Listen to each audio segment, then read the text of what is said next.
too. Reverend Tyronne Edwards is the Executive Director of Zion Travels Cooperative Center, and he's from Braithwaite, Louisiana. How are you this morning, Reverend? I'm fine, thank you. What brings you to Chicago? We have an invitation from Reverend Jesse Jackson to come and talk about the issue that's happening with the BPR spill in Plaquemine Parish.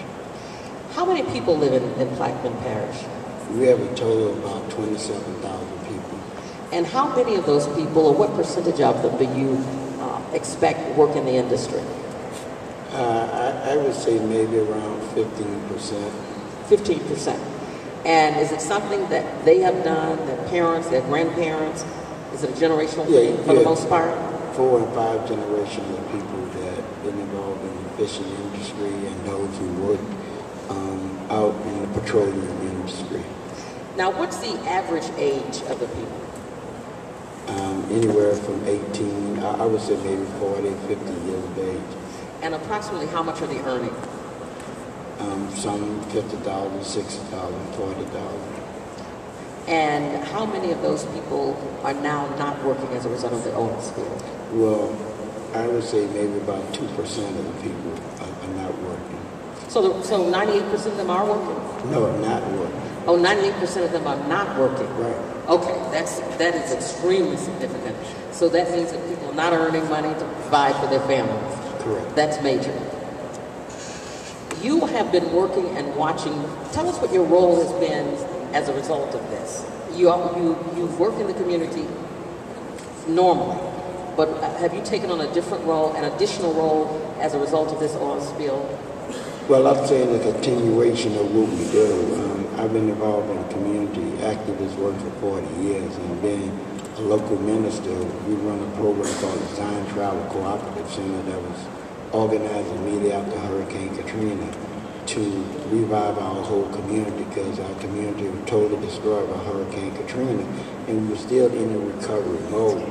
And so then we had the BP oil spill disaster take place where people haven't recovered and they're still trying to get together. So we came in to make sure that the nation understands the problem that this disaster is causing to our community. Not only the fishermen that Mr. Byron Inkley talked about stop their livelihood, but we're looking at the anxiety level, the healthcare issue impact this is having. Because immediately after Hurricane Katrina, we saw that most of our community people, especially the elderly, who couldn't come back home because of depression, they came back home in coffin. Those folks who was able to come back home, my mother was 80 years old when Hurricane Katrina came. She's still living, she's 85, but because she was able to come back home. So you have a high level of anxiety among our community. After Hurricane Katrina, we saw, before Hurricane Katrina, the death notice would be 1 page of people. About a year after Hurricane Katrina, between 6 months and a year after, you had 3 pages of death notice. So we're saying that folks walked in toxic water, where there were dead bodies and backed up sewage. We're saying right now, while the country is talking about BP, we're talking about what about the health hazard for all the toxins that's in the water. We know that even if we don't know what's happening with the dispersants that's in the water, we know that crude oil have carcinogenic that's in it that's very harmful to the health of our community. So we're saying that we really need to do something around that. So we've been going back and forth to Washington, D.C., not only talking about the unfairness of the claim process, but looking at the health impact that that's going to have on our community. So we are excited that Reverend Jesse Jackson will be coming to our community on Thursday to really highlight the impact of the injustice that's happening to the fishermen, but also the impact that this environmental and health impact this is having on our community. It is not the kind of thing that a community can prepare for. You don't know it's coming, and when it comes, the hit is just tremendous. What are you saying to these families? What are you saying to these heads of households who have lost their income as a result of this? Is the state stepping in to compensate them with unemployment? What's happening here? Well, that's the problem, that we have very little support.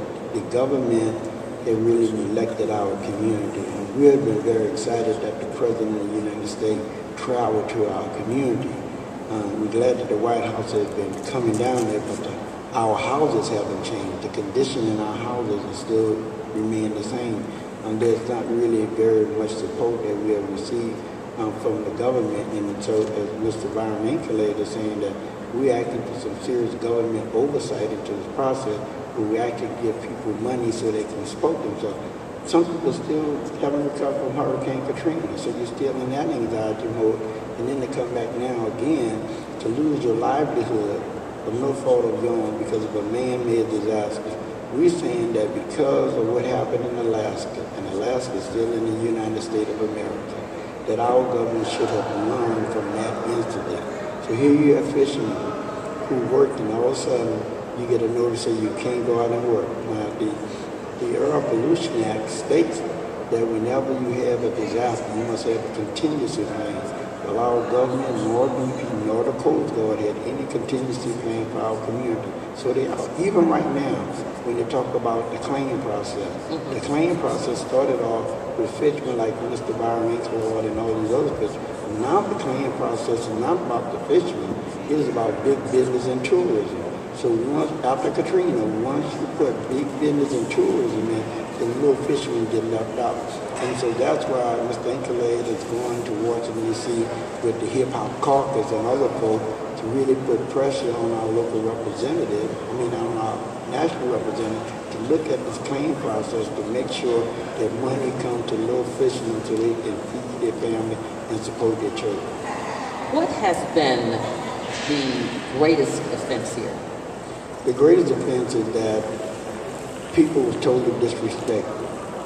That BP, the government, allowed BP to insult our community without providing adequate money. I think it's an insult to little fishermen. We and Mr. Inkler talking about they can go out and make $5,000 a day, and then not have any money in 2 months and you only give them $5,000. That's an insult. The other insult is that what BP has been doing is giving money to Catholic Charity and other organizations to come in our community and give people commodity and food stamps. We talk about a proud group of people who are independent, normally working, and all of a sudden now you want to give the big business people $1 million and come and bring them commodities. That's an insult on the people.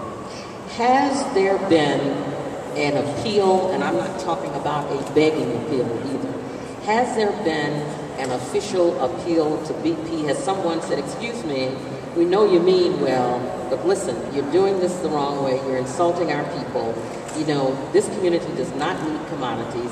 We don't need an intermediary between BP and the people of this area.